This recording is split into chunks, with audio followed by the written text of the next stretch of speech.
자, 여러분들 저번 시간에 이어서 역학적 시스템에 대해서 얘기해 보도록 하겠습니다. 자, 우리가 저번 시간에 시스템이 무엇인지에 대해서 얘기했었죠. 시스템이라는 것은 각 구성 요소들이 일정한 질서를 따라 끊임없이 변화하면서도 지속성을 유지하는 체계를 시스템이라고 했습니다. 그래서 역학적 시스템, 지구 시스템, 생명 시스템, 그 중에 첫 번째 역학적 시스템에 대해서 얘기했죠. 그래서 여러 가지 힘이 서로 상호작용하면서 일정한 질서에 따라 지속성을 유지하는 체계를 역학적 시스템이라고 했습니다. 그러면서 이 여러 가지 힘이 무엇인지에 대해서 얘기했었죠. 중력, 탄성력, 전기력, 자기력, 부력, 마찰력, 요 힘에 대해서 얘기하면서 선생님이 힘의 정의를 내렸죠. 힘. 그래서 힘이라는 것은 물체의 모양이나 운동 상태를 변화시키게 하는 원인이라고 했습니다. 자, 우리 통합과학에서는 운동 상태를 주로 다룬다라고 얘기했었죠. 자, 그리고 알짜임 얘기했었고요. 그래서 이 알짜임에 따른 운동을 뉴턴이 정리를 했어요. 그래서 세 가지로 정리했죠. 관성의 법칙, 가속도의 법칙, 작용 반작용의 법칙. 그래서 저번 시간에 이거 중요하다고 얘기했었죠. 그래서 제일 법칙은 뭐야? 관성의 법칙. 이 법칙은 뭐였죠? 가속도의 법칙. 차이가 뭐냐면 이 관성의 법칙은 R자임이 0일 때죠. 즉 합력이 0일 때죠. 그래서 정지한 물체는 계속 정지하고 운동하는 물체는 계속 등속 직선 운동한다. 그래서 이거를 뭐라 하는데 우리가 관성이라 그랬죠. 관성. 그렇죠? 관성의 법칙이라고 했죠. 반면에 이 가속도의 법칙은 이 R자임이 0이 아니다는 얘기죠. 즉 존재한다는 얘기야. 힘을 가한다는 얘기죠. 그래서 어떤 물체에 힘을 가하는 게 속도가 달라지겠죠. 그래서 가속도가 생긴다고. 근데 이 가속도라는 것은 뭐라고? 질량에 반비례하고 힘에 비례한다. 그래서 F는 ma라는 식이 나온다라고 했었죠. 이게 바로 가속도의 법칙이죠. 그리고 3법칙은 뭐였죠? 작용, 반작용의 법칙. 그래서 힘은 항상 어떻게 작용한다? 쌍으로 작용한다. 내가 벽을 밀면은 벽도 나를 민다. 이거 명심하라고 했죠. 그래서 주어와 목적어를 바꾸면 돼요. 그래서 이 작용 반작용까지 해서 뉴턴은 이 운동 법칙으로 물체의 운동을 설명했다는 얘기예요. 여기까지가 우리가 저번 시간에 배웠던 내용입니다. 자, 이어서 해보도록 할게요. 자, 우리 중력을 얘기하겠죠. 그래서 우리 지구에 사과가 이게 떨어지죠? 왜 떨어진다? 중력이 작용했기 때문에, 끌어당긴 힘이 작용했기 때문에. 그래서 이거를 조금 더 포괄적으로 얘기하면 질량을 가진 물체는 서로 끌어당기는 힘이 있다는 얘기예요. 자, 이것을 만류 인력이라고 하고요. 그래서 여기 사과의 질량을 스몰 m이라고 하고, 그리고 지구의 질량 m이라고 했을 때 서로 끌어당기는 힘이 있다. 그래서 이때는 작용 반작용이죠.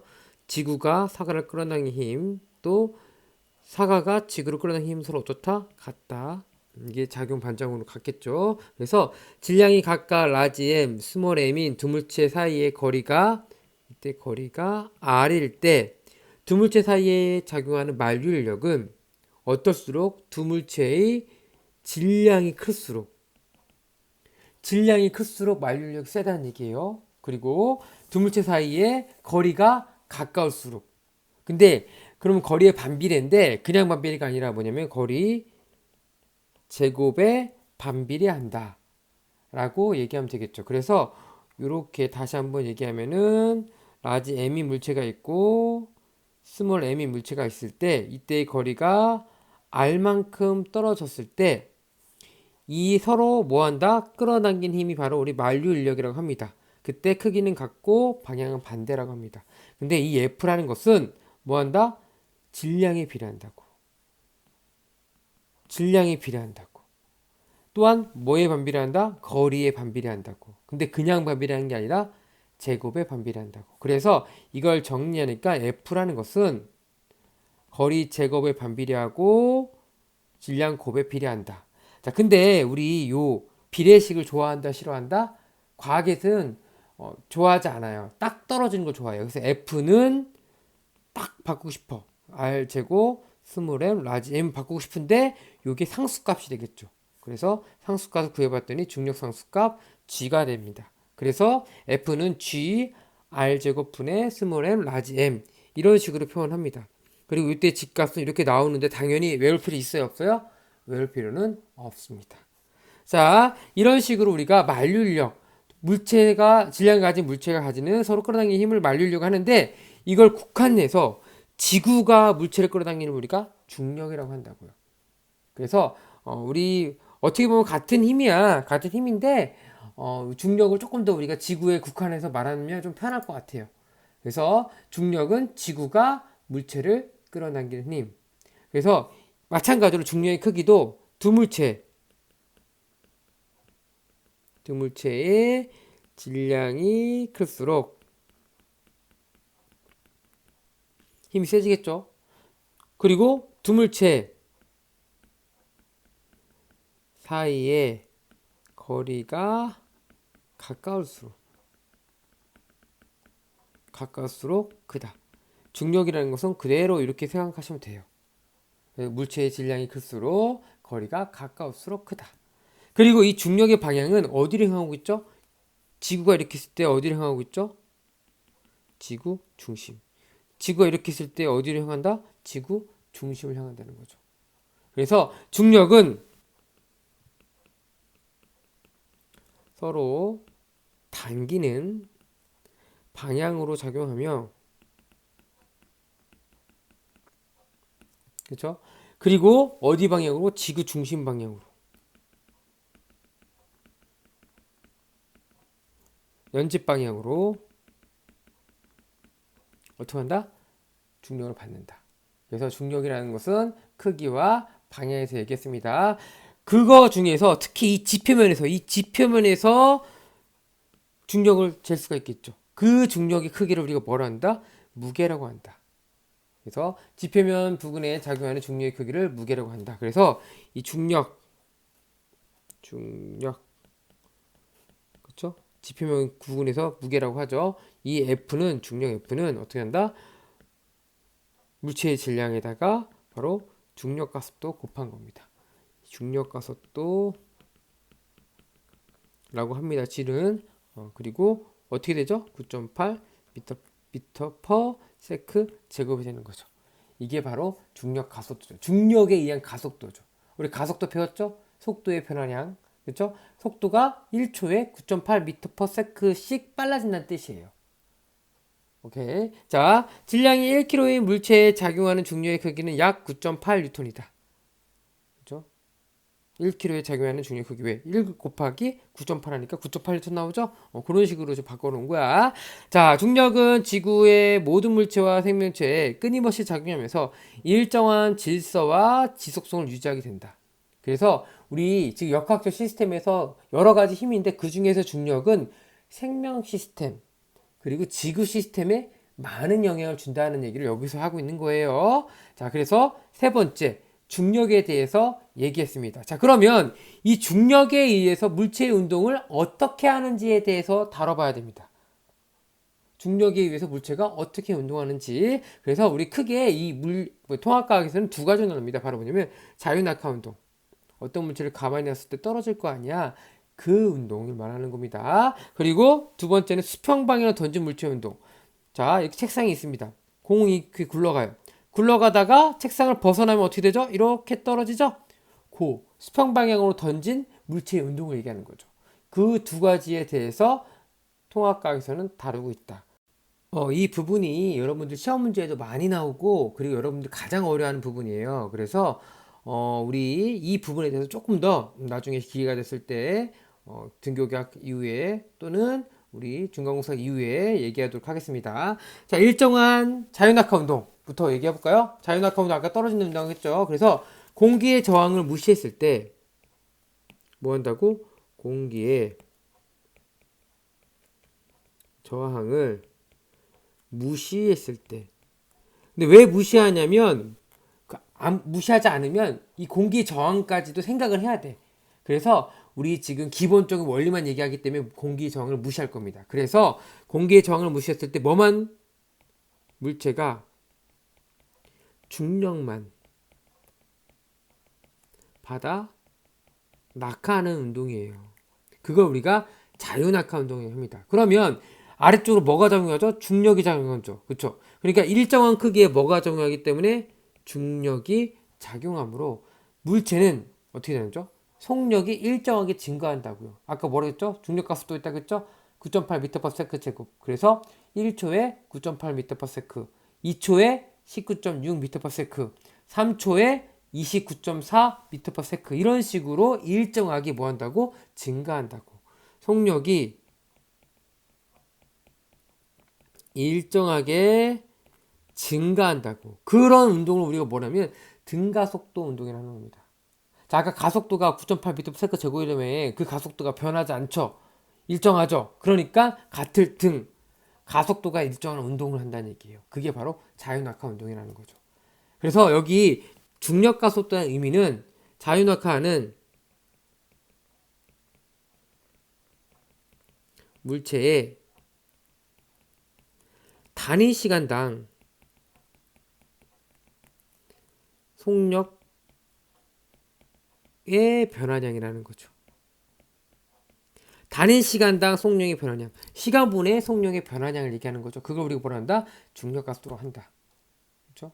자, 지표 근처에서 중력 가속 크기는 물체의 질량과 관계없이 9.8m/s 제곱이다. 즉 1초에 9.8m/s씩 속력이 증가한다. 자, 근데 우리 좀 편의상 9.8 곱하면 힘드니까 10m/s 제곱이라고 많이들 얘기합니다. 그래서 이거는 우리 중간고사라든지 기말고사라든지 아니면 어떤 문제에서도 웬만하면 주어집니다. 안 주어지면 10으로 생각하시면 돼 그냥. 알았죠? 자, 자유낙하하는 물체의 질량과 속력과의 관계. 자, 같은 높이에서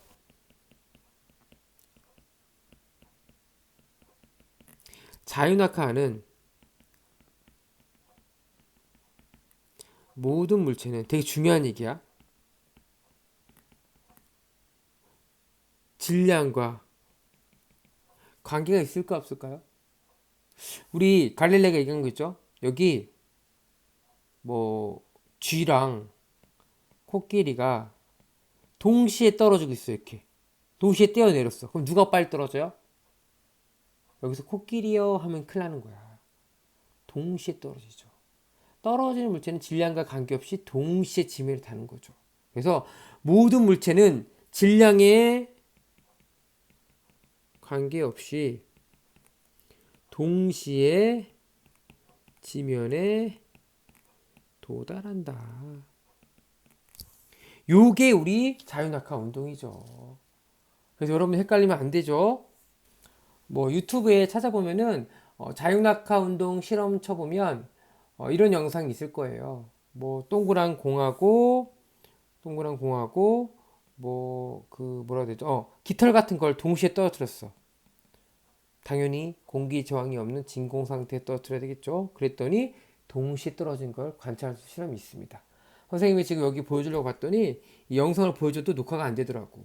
여기 저장되어 있지 않으면. 그래서 그거는 그냥 여러분들 개인적으로 확인하는 걸로 넘어가도록 할게요.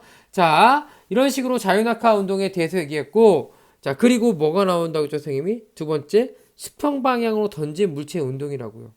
그래서 수평 방향으로 던진 물체 운동은 공기의 정을 당연히 무시해야 되겠죠. 왜? 공기의 정과 생각하면 너무 어렵다고. 그래서 이렇게 물체를 이렇게 던지고 있는 겁니다. 이렇게 움직이고 있는데 여기 보면은 X축하고 여기로 Y축으로 할게요, 선생님이. 수평 방향하고 연집 방향이 각각 다른 운동을 한다고요. 수평 방향을 잘 봤더니 어때요? 속도가 일정한 운동을 하는 거죠. 속도가 일정한 운동을 뭐라고 그러죠? 우리가 등속 운동한다고 하죠. 등속 직선 운동을 하고 수평 방향으로는 연집 방향으로는 지금 뭐가 받고 있죠? 힘을 받고 있죠. 힘을 받으니까 속도가 빨라지겠죠. 그래서 무슨 운동한다고? 등가 속도 운동한다고. 그래서 다시 한번 얘기할게. 수평 방향과 연집 방향이 달라요, 각각. 그래서 수평 방향은 뭐 한다고? 등속도 운동한다고. 그렇죠? 반면에 연집 방향이 뭐 한다고? 등가 속도 운동한다고. 왜? 왜 그런 거죠? 일정한 크기의 중력이 작용하잖아. 그러니까 어떻게 돼? 속력이 점점 빨라지는 거죠. 그래서 수평 방향은 등속, 연집 방향은 등가속도 운동한다. 요거 여러분들 정확히 알아주셔야 됩니다. 이거 시험 문제 엄청 많이 잘 나와요. 그래서 나중에 우리 부교재 정했잖아요. 부교재를 통해서 많은 실험 문제를 풀어볼 겁니다. 자, 두 번째 계속 이어서 얘기할게요. 수평 방향에 던진 물체의 속력에 따른 운동. 그래서 이 수평으로 던진 속력이 클수록 수평 방향은 더 멀리 날아가겠죠? 자, 수평 방향에 던진 속력이 달라도 염집 방향의 가속도 같으므로 초원 높이가 같으면 바닥에 떨어질 걸리는 시간이 같다. 이게 무슨 얘기냐? 내가 이렇게 살짝 던지던, 이렇게 세게 던지던, 이게 멀리 던지던 뭐 한다고? 동시에 도착한다고. 왜? 같은 높이에서 정지한 물체를 던진다는 얘기잖아. 그러니까 동시에 떨어진다고. 물론 이쪽 수평 방향 거리는 더 차이가 날 수 있지만 연집 방향은 똑같기 때문에 가속도 같기 때문에 동시에 떨어진다고. 그래서 걸린 시간이 같다라고요. 자, 자유낙하 운동, 수평으로 던진 물체 운동, 지구 주위를 도는 물체 운동은 모두 중력에 의해서 아래로 떨어지는 운동이라고요. 자, 근데 여기 지구 주위를 도는 물체 운동도 떨어지는 운동이라고요. 무슨 얘기냐? 여러분들 이런 생각 해본 적 있어요? 밤하늘의 별을 보잖아. 뭐 예를 들어 달 보잖아, 달. 달은 서로 중력을 작용하고 있는데 불구하고 달은 왜 우리 지구로 안 떨어지죠? 그렇게 생각할 수 있잖아. 그쵸? 왜 그런 거죠? 바로 그 얘기를 밑에서 얘기할 겁니다. 간단히 설명하면은 이렇게 지구가 있어요. 어떤 사람이 공을 던졌어. 이렇게 떨어지겠죠? 자, 이번에는 좀 야구 선수가 공도 좀 더 멀리까지 날아가겠죠? 그리고 진짜 힘이 좋은 사람이 진짜 던지면 이렇게 멀리까지 날아갈 거야. 근데 만약에 슈퍼맨이 던지면 어떻게 될까요? 더 멀리까지 날았는데 떨어져야 되는데 어떻게? 지구는 둥그니까 안 떨어지고 이렇게 원운동하는 속도가 있을 거란 말이야. 그래서 달이 떨어지지 않는 이유는 뭐냐면 달이 빠른 속도로 움직이고 있기 때문에 바로 우리 지구를 떨어지긴 하지만 빙빙 돌고 있는 거야. 이것처럼. 마지막 설명하는 것처럼. 그걸 우리가 그래서 당연히 중력에 의해서 공전한다라고 하는 거죠. 그래서 우리 지구가 태양 주위를 공전하는 이유, 또 달이 지구 주위를 공전하는 이유가 다 똑같은 이유입니다. 중력 때문에 그렇습니다. 자, 그러면 뉴턴의 사고 실험 한번 읽어보도록 할게요. 물체를 수평 방향으로 매우 빠르게 던지면 지표면에 닿기 전까지 더 멀리 날아갈 수 있다. 이때 수평 방향의 속력이 특정한 속력이 되면 어느 정도 이상이 되면은 계속 떨어지더라도 닿지 않는다고. 그래서 지구를 한 바퀴 돌아 무슨 운동한다고? 원운동할 수 있다라고요. 그렇죠? 이렇게 얘기한 게 뉴턴이 생각한 사고 실험입니다. 사고 실험이라는 것은 머릿속으로 생각했다는 거죠. 실제로는 할 수 없으니까. 그래서 지구를 주위를 도는 원운동도 마찬가지다. 그래서 인공위성이나 달도 지구의 중력을 받아 지구로 떨어지지만 인공위성이나 달이 떨어지는 만큼 지표면의 높이도 낮아지기 때문에 지구 주위를 원운동할 수 있다. 라고 해서 중력에 의한 물체의 운동에 대해 설명했는데 사실 선생님이 지금 이렇게 말한 건 되게 간단해. 별 내용이 없는 것처럼 보이지만 우리가 어려운 이유는 이거를 뭐 한다? 수학적으로 계산하는 문제가 나오기 때문에 어려운 거예요. 그래서 이 문제를 선생님이 다시 한번 이 문제를 통해서 한번 설명을 하도록 하겠습니다. 그래서 부교재의 문제를 통해 설명할 건데요. 아직 준비가 안 된 친구가 있기 때문에 이거는 등교 계약 이후에 선생님이 같이 얘기해 보도록 하겠습니다. 자, 그러면 선생님이 이 내용에 대해서 영상을 한번 보여주도록 하겠습니다. 한 10분 정도 되는 것 같거든요. 같이 한번 보도록 하자. 자, 영상 같이 한번 보도록 할게요. 뉴턴이 고향으로 돌아온 건 23. 전염병 때문에 다니던 대학이 휴교를 했기 때문이죠.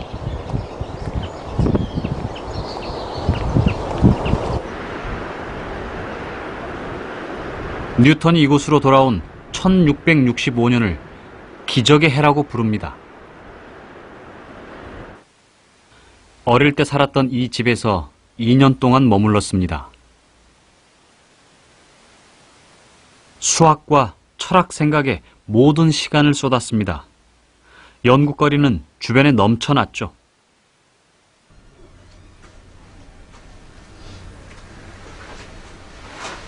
예를 들면 땅에 있는 물건은 아래로 떨어지는데 왜 하늘에 있는 저 큰 달은 떨어지지 않을까? 저렇게 큰 달은 왜 떨어지지 않을까? 무슨 힘이 달을 지구 주위로 돌게 만들까? 뉴턴이 가졌던 생각입니다. 그건 2000년간 이 세계를 지배하던 세계관에 관한 질문이기도 했습니다. I want to encourage you to look at the sky, the gesture, the wonder, beauty, all of this. 땅에서는 물체가 떨어지는데 Behold, 달은 왜 떨어지지 않는가? pure wonder. Do you appreciate all? 아리스토텔레스는 하늘과 땅의 움직임이 서로 다르기 때문이라고 설명합니다.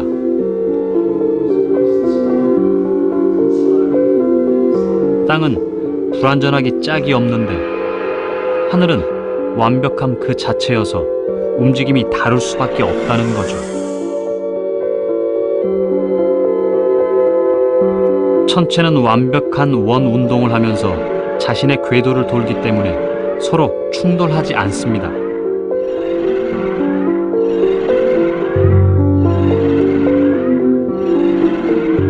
그 중심에 우리가 사는 곳이 있습니다.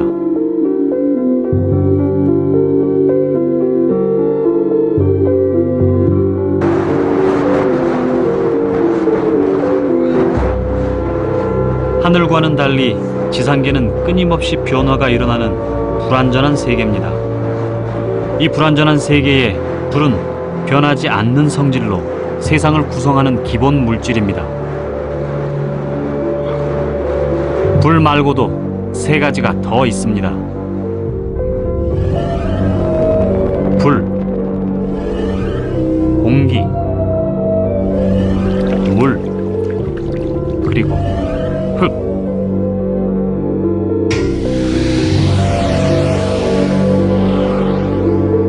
가벼운 건 위로, 무거운 건 아래로.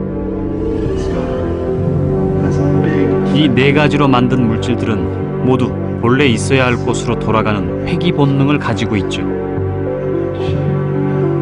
돌도 자기 상태로 돌아가려고 합니다. 그래서 떨어지죠.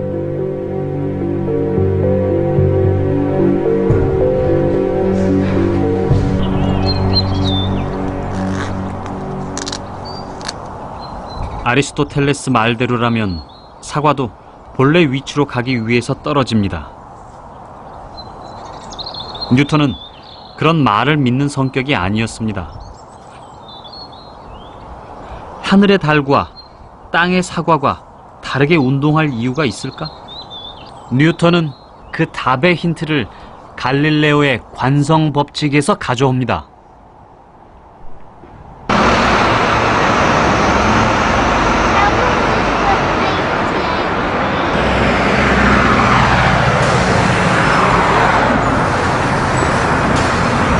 관성의 법칙은 간단합니다. 움직이는 물체는 계속 움직이려 하고 정지해 있는 물체는 계속 정지해 있으려는 성질이죠.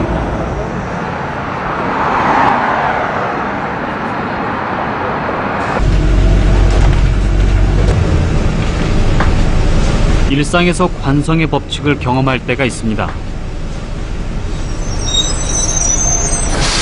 차가 정지하는데 몸은 계속 앞으로 가려고 합니다.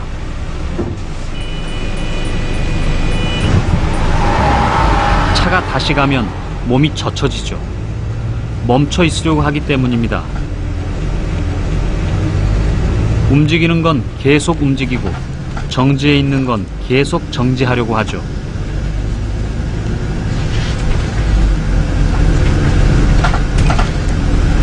갈릴레오는 이걸 어떻게 알았을까요? 마찰이 없는 경사면에 공을 놓으면 반대쪽에 같은 높이까지 올라갔다가 다시 제자리로 갑니다. 경사면 한쪽이 길어지면 어떻게 될까요? 공은 또 같은 높이가 나올 때까지 갑니다.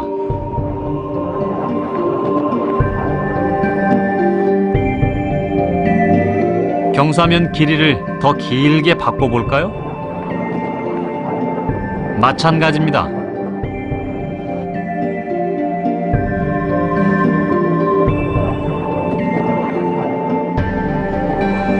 그렇다면 반대쪽 경사를 아예 없애면 어떻게 될까요?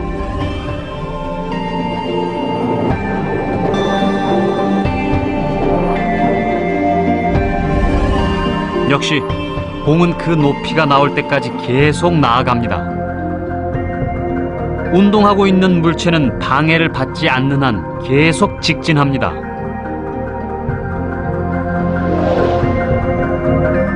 달도 그렇게 가야 합니다. 공도 그렇죠.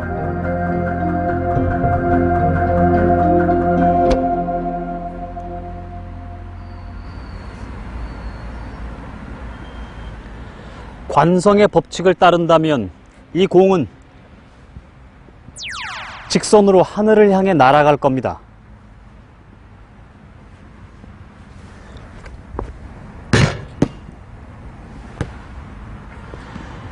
하지만 공은 포물선을 그리다가 땅으로 떨어집니다.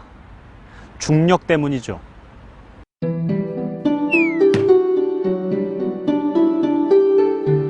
공을 3개 던져봐야 마찬가지입니다. 좀 더 멀리 가지만 결국 떨어집니다. 그런데 공이 땅에 안 떨어지게 할 수가 있습니다.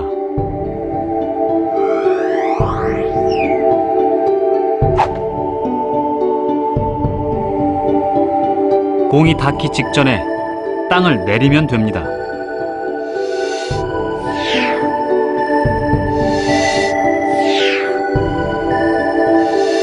공이 바닥에 닿지 못하게 계속 땅을 내립니다.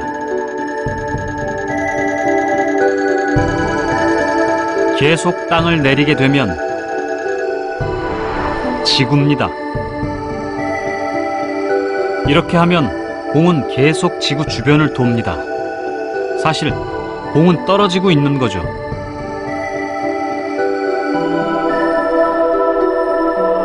이것이 뉴턴의 생각입니다. This book is the English translation of Book 3 of Newton's Principia Mathematica. It's a chapter which is called A System of the World.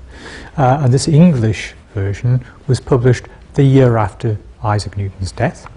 And it contains some very fine plates illustrating some of the ideas in the Principia. This is the most famous illustration, and you can see an elliptical orbit there, and a demonstration of gravity.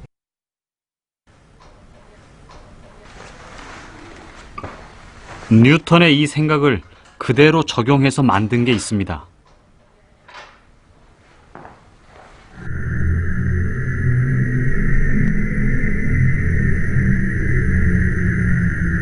인공위성입니다.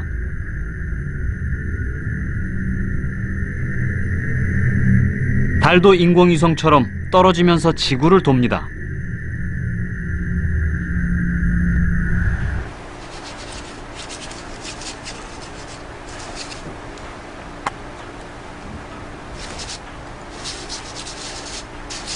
그런데 사과와 달은 도대체 왜 떨어지는가?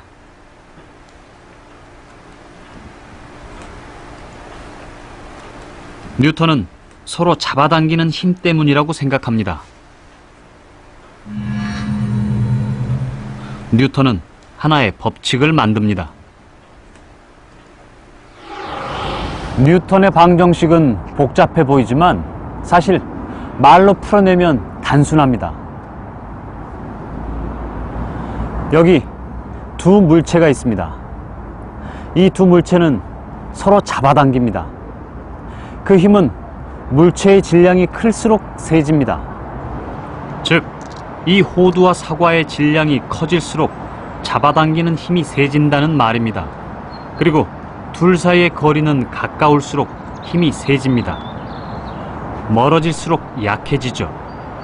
정확히는 거리의 제곱에 반비례합니다. 그럼 이 호두와 사과가 어떻게 서로 당기는지 실험해 볼까요?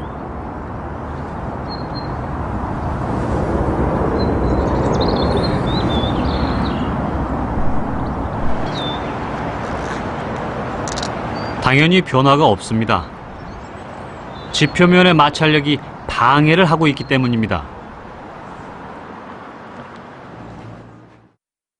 마찰력이 없는 우주라면 둘은 붙을 겁니다.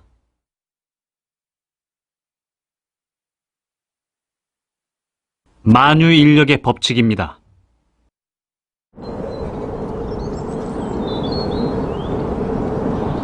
우주에 가본 적도 없는 뉴턴이 그 사실을 어떻게 증명했을까요?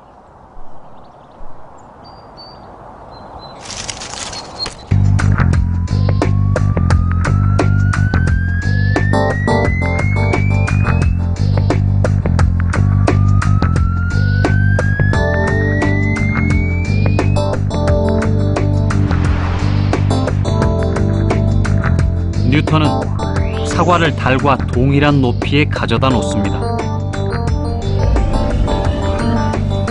달은 관성의 법칙에 따라 직선으로 이동합니다. 하지만 지구가 당기는 힘 때문에 아래로 끌려 내려옵니다. 뉴턴의 공식이 맞다면 달이 떨어진 거리는 사과가 떨어진 거리와 같아야 합니다. 그렇다면 이 둘은 같은 힘이 잡아당기는 겁니다.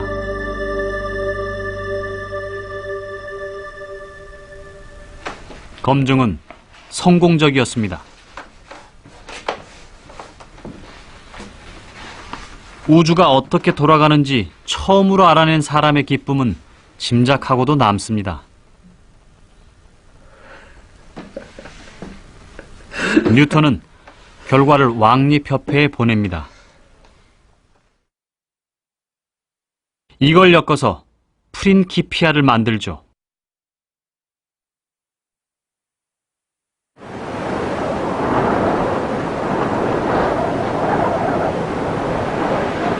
질량이 있는 것들은 서로 잡아당긴다. 가까이 있을수록 더 잡아당긴다. 영국의 작은 시골 마을에서 우주가 어떻게 돌아가는지 알았습니다.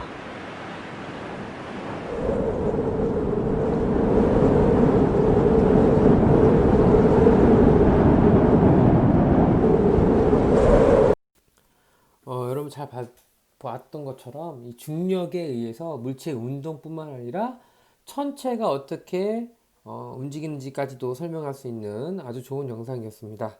자, 우리 마지막 포인트 마저 정리하고 얘기해 보도록 하겠습니다. 그래서 중력과 우리 자연 형상에 대해서 얘기해 보도록 할게요. 우리 페이지를 오른쪽 넘어가시면 되겠네요. 페이지 오른쪽 보겠습니다. 중력과 자연 형상. 중력이 지구 시스템에 미치는 영향. 우리 한번 여기 미리 보기 하는 거 쉽게 말해서. 우리 역학적 시스템하고 있잖아. 이 지구 시스템에 어떻게 영향을 주는지. 또한 생명 시스템에 어떻게 영향을 주는지를 한번 알아보자. 그래서 지구를 구성하는 모든 물체는 항상 중력이 작용하고 있다. 그래서 이 중력은 이 지구 시스템의 형성과 유지에 필수적이다. 자, 그러면 수소나 헬륨과 같은 가벼운 기체는 속력이 빨라 지구의 중력을 벗어나 대부분 우주로 날아가고, 비교적 무겁고 느린 질소나 산소가 지구 중력에 붙잡혀 대기를 구성한다. 자, 그럼 뭘 얘기하고 있냐면 이 우리 지구를 형성하고 있는 지구 대기의 구성이 바로 중력과 연관이 있다는 얘기야. 중력이 있기 때문에 우리가 하는 건데, 가벼운 기체는 날아갔잖아. 중력이 목성에 비해서 작기 때문에 작은 가벼운 기체는 날아갔고 무거운 기체만 이렇게 남아있는다. 지구 대기의 구성에 중력이 영향을 줬다라고 설명하는 겁니다. 중력에 붙잡힌 지표면 근처에 공기층이 존재하게 된다. 따라서 지표면으로 높이 올라갈수록 공기가 희박해진다. 그래서 이 공기의 밀도는 어디에 많다? 지표면에 많고 위로 올라갈수록 밀도가 희박하죠. 그래서 고도에 따른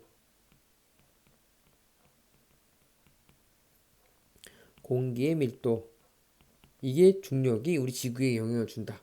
세 번째는 우리 대류현상도 영향을 준다. 대류현상이라는 것은 밀도 차이에 의해서 상대적으로 중력차가 발생하기 때문에 나타나는 현상으로 중력이 있을 때만 대류가 일어나는 거야. 그래서 이 대류현상도 중력에 의해서 나타난다. 그래서 뜨거운 건 위로 올라가고, 그쵸? 그리고 차가운 거는 내려오잖아. 중력에 의해서 내려오잖아. 그렇지? 그런 식으로 순환하는 게 바로 대류 현상이 바로 중력에 관계에 있다는 얘기야. 구름 속에 성장한 수증기가 응결하여 무거워지면 중력을 받아 비와 눈의 형태로 지표면에 내리게 되는 거죠. 이게 기상현상도 이 중력의 영향으로 생기는 겁니다. 자, 밀물과 썰물. 밀물과 썰물. 지구와 달의 중력 때문에 그런 거죠. 그래서 달과 또 지구, 또 태양과 지구, 뭐 이런 거에 사용해서 우리가 생기는 현상이 바로 밀물과 썰물입니다. 자, 그 다음에 지표 변화. 우리 지표면 변하잖아. 중력에 의해 물이 아래로 흐르면서 침식작용에서 지표를 변화시키고 빙하에 의해서 U자곤 형성하기도 한다. 이런 식으로 뭐 한다? 우리가 중력이 우리 기구 시스템에 영향을 준다. 마찬가지로 어디에도 영향을 줄 수 있다? 생명에도 영향을 줄 수 있다. 생명 시스템에 영향을 줄 수 있다. 지구의 생명체들은 지구 중력에 적응하면서 진화하였다. 그래서 이 중력은 생명체의 탄생과 진화, 밀접한 관계가 있다. 그래서 지표면 근처에 생성된 공기층에 의해서 동물과 식물이 호흡하며 살아간다. 그래서 생명활동을 유지하게 만드는 거죠. 그렇죠? 두 번째, 전정기간. 전정기간이라는 것은 우리 기 속에 있는 건데 균형을 감지하는 그 기간이야. 그래서 중력을 감지해서 내 몸이 기울어졌네? 그러면 이쪽으로 힘을 써야겠다. 그런 식으로 몸의 평형을 유지하는 기간이 바로 전정기간이거든. 그래서 이런 실험도 있죠. 선생님 좀 해본 적은 없지만 교과서에서 나왔던 실험이었는데 뭐냐면 개구리 전정기간을 제거하면은 개구리가 경사를 살짝 찌면 균형을 못 잡고 미끄러지고 그런 거 있는데 좀 윤리적으로 좀 문제가 되지 않을까라는 생각이 들긴 하네요. 자, 목이 매우 긴 길이는 중력을 극복하고 머리까지 혈액을 공급하기 위해서 자, 우리 길이는 목이 길잖아. 그쵸? 그러면 이 머리까지 피를 공급해 줘야 돼. 그러면 이 중력을 이기고 공급해야 되잖아. 그래서 이 심장이 엄청나게 커요. 그래서 다른 동물에 비해서 심장이 크고 혈압이 높다. 그리고 기린의 혈압이죠. 그게 중력 때문에 그런 거죠. 네 번째는 육상동물. 골격도 뼈도 중력에 의해 영향을 받겠죠. 그래서 코끼리 같은 무거운 육상생물은 강한 근육과 단단한 골격으로 중력에 적응하여 몸무게를 지탱한다. 그래서 여러분들 우리 사람도 이렇게 지구 지표면에서 살아가잖아. 중력을 받으면 살아가잖아. 근데 이제 우주인 같은 경우는 이제 우주에서는 무중력 상태잖아. 그러면 우리 뼈가 필요가 없어지니까 이 칼슘이 빠져나간대요. 중력이 없어져서. 그래서 골격이 매우 약해진대요. 그래서 아마 그 우주인들이 우주에서 생활할 수 있는 기간이 따로 정해져 있습니다. 그래서 뭐 100일 이상 지나면 뭐 복귀를 하는 게 뭐 원칙인 데도 있고 막 그렇더라고. 한번 찾아보면 나올 거야, 자세하게. 자, 다섯 번째로 뭐냐면 조류의 골격입니다. 조류는 날아다니잖아. 그러니까 무게가 가벼워야 되겠죠? 그래서 뼈 안이 비어 있어요. 뼛속이 비어 있어서 무게가 가볍기 때문에 중력의 영향을 덜 받아 하늘을 날 수 있다. 자, 그리고 식물의 뿌리. 식물의 뿌리는 어디를 향하죠? 지구 중심을 향하죠. 왜? 중력이 물이 중력에서 밑에 내려가니까 그거를 흡수하기 위해서 뿌리가 어떻게 밑에 내려가겠죠. 또한 이 중력이 작용하는 방향으로 뿌리를 내려서 몸을 지탱할 수 있게 만드는 거죠. 식물의 뿌리도 중력의 영향을 받고요. 그리고 혈액의 판막. 심장보다 아래쪽에 있는 정맥에는 판막이 있어 심장으로 혈액을 보낼 때 중력으로 인해 혈액이 아래쪽으로 내려가는 것을 내려가려고 하는 역류를 방지한다. 그래서 이렇게 혈액이 흐르는 그 혈관이 있으면 이런 식으로 판막이 있는 거야. 그래서 이렇게 올려보내다가 중력이 아래에 떨어질 때는 이렇게 막아지는 거죠. 그렇죠? 그래서 아래로 내려가는 역류를 방지하는 게 바로 판막이 있다. 그래서 이런 식으로 중력에 의한 역학적 시스템에 대해서 배웠습니다. 그래서 우리 너무 어렵게 생각하지 마시고 우리 다시 한번 이거에 대해서는 공부할 수 있는 시간을 갖도록 하겠습니다.